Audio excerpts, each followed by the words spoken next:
in Zion. The children, the re-education has to begin there.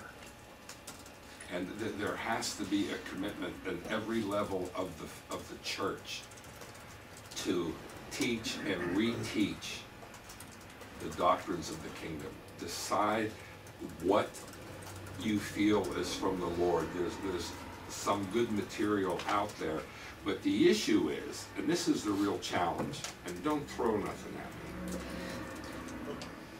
If you teach the kingdom in the context of a relationship with God, your people will always be with you. But if you're always teaching the kingdom from the perspective of how that's going to affect and benefit the church, right, my system, right, my kingdom, right, that grows tiring. Yeah. Because and it is not fulfilling. No. It's I think one of the big downfalls that happened in the renewal revival. We published so many of those guys. We were at a million meetings both in Brownsville and up in Toronto. But in Brownsville, every meeting was come back and get some more, come back and get some more. Well, if you've really been lit, you don't have to come back and get some more.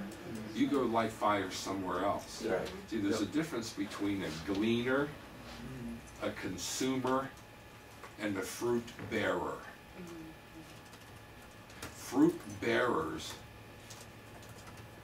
are always feeding. Those who have no fruit on their trees are always consuming. They are always a drain.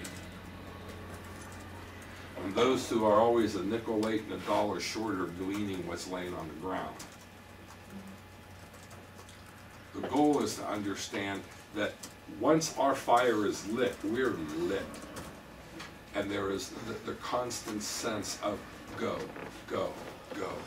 You might not have had as many people coming back all the time, but whenever you preach, when you actually cause the fires of revival and renewal to ignite in someone's heart, you need to kick them out the door to go change the world.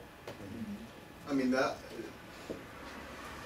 that's so unbelievably true, because part of my disenchantment at the end of 10 years was I was asking, after 10 years of renewal, for what? For what? What have I been renewed for?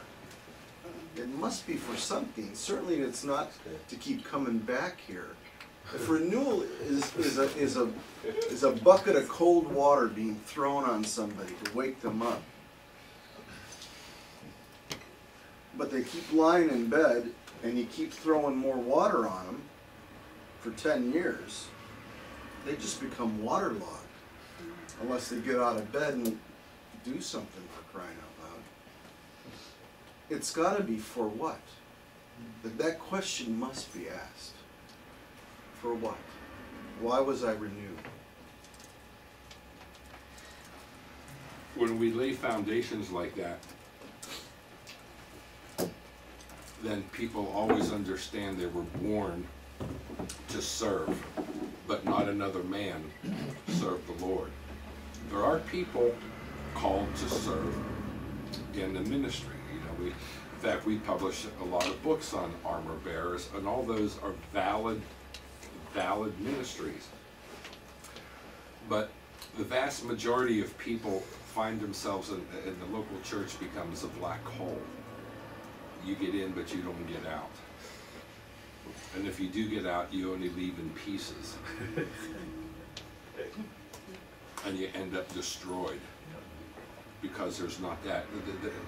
You know, we have no concept of that. And the people who are going to be influential and change the world are the people who are going to be able to preach the pure kingdom of God, yeah, as it relates to the individual.